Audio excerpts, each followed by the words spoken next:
Welcome to the soft grid. Software, as we know it, no longer exists. Instead, it's like electricity. You go to any computer, anywhere on the planet, and switch it on.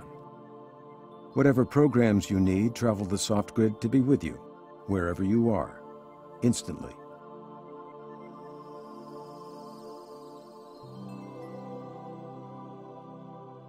You don't have to think about bandwidth, memory, the network you're connected to, or the type of computer you're using. No matter where you go, you get exactly the software you need. The soft grid takes care of everything, securely, reliably, the moment you need it.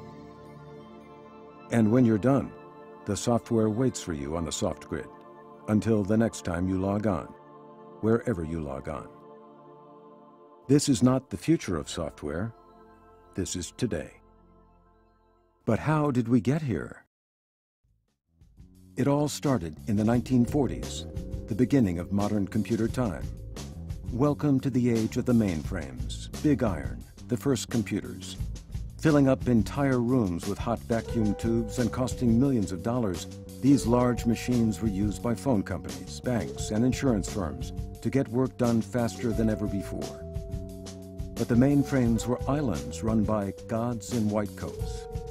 Islands because the mainframes weren't connected to anything. Networks had not been invented yet.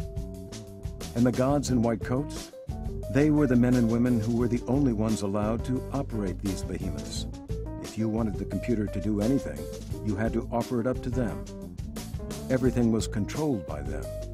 Everything was centralized. This was the age of the mainframe, and it lasted for over 30 years. Jump ahead to 1975. An electrical engineer named Ed Roberts announced the availability of something he called the Altair computer. It was the first computer an individual could buy and operate themselves, without any intervention by the gods in white coats. Roberts did not know it at the time, but he had just started the personal computer revolution. Soon, Steve Wozniak and Steve Jobs brought out the Apple computer, and a young programmer named Bill Gates helped the IBM PC take off. 10 years after the Altair, over 10 million personal computers were running in the world. People had freed themselves of the computer gods. They had become their own god, and the computer had become decentralized. But the revolution was just getting started.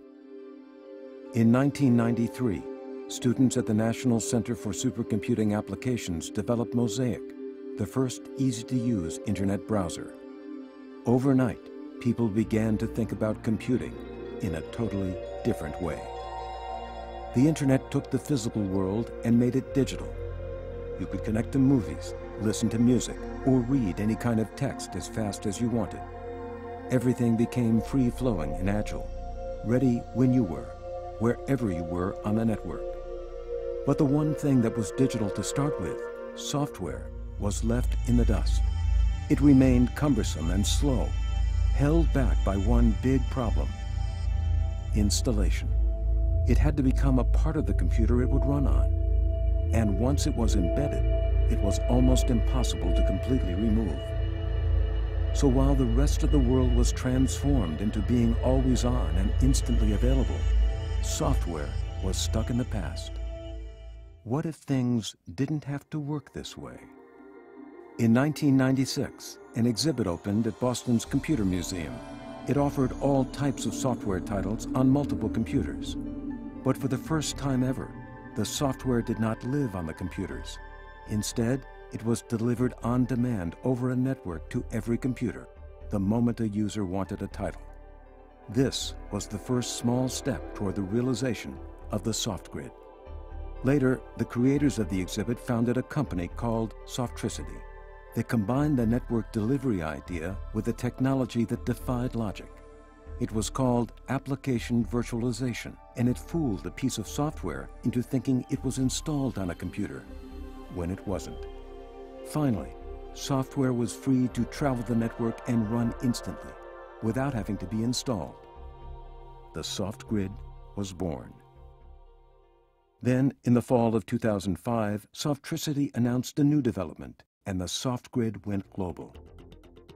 It was called Zero Touch. It made the soft grid as easy to use as a browser. Anywhere a person was in the world, they could open up a web page and run their applications. But that was just the start.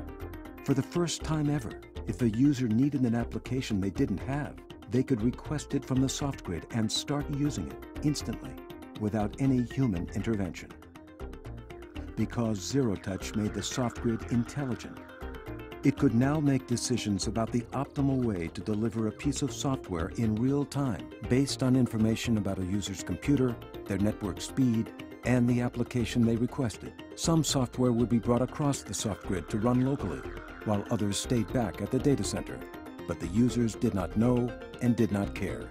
They simply had immediate availability to all their software, anywhere they were in the world. No matter if they were using a desktop inside their company, at an internet kiosk at an airport, or on a laptop in an airplane flying 40,000 feet above the Earth without a network connection at all. They didn't need a god in a white coat to help them, and they didn't need to be a god themselves. The soft grid took care of everything. This is the soft grid.